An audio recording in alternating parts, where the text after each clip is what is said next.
The interpretation of the dome as heaven was known before its use in Hagia Sophia.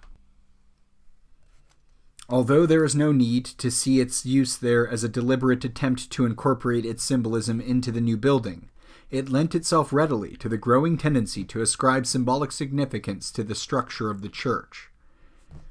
Procopius's description of the new great church shows the impression it produced upon those who first entered it. The interior is too splendid to appear ordinary, and too tastefully decorated to appear excessively rich. It is bathed in sunlight and the reflection of the sun's rays, it is bathed in sunlight and the reflection of the sun's rays. One might almost say that it is not illuminated from without by the sun, but that the radiance originates from within, so inundated with light is this sanctuary. Upon this circle, the arcades with the penitentives, rises a sort of huge spherical dome, an incomparably beautiful structure. It seems not so much to rest upon the solid substructure as to cover the space with its golden dome, suspended from heaven. All this is fitted together on high with extraordinary harmony. One thing depends on the other and finds support only in what lies directly beneath, so that the total effect is exceedingly impressive. Yet the eye of the spectator does not linger long on any one detail. Each detail attracts the gaze and draws it irresistibly to itself. Thus the eye constantly springs suddenly from one thing to another, and the beholder finds it impossible to decide what pleases him most. Even they who are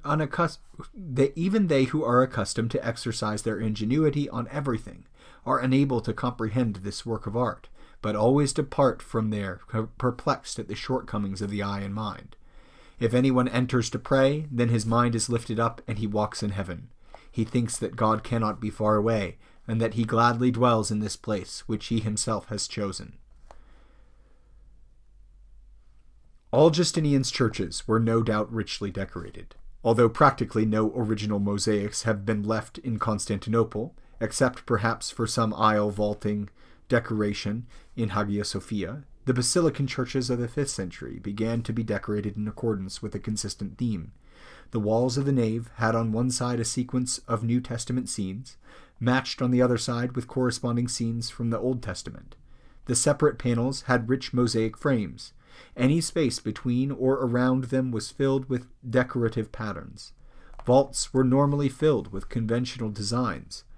Most striking of all were the figures in the semi-dome of the apse, which was not yet the almost exclusive preserve of the Mother of God.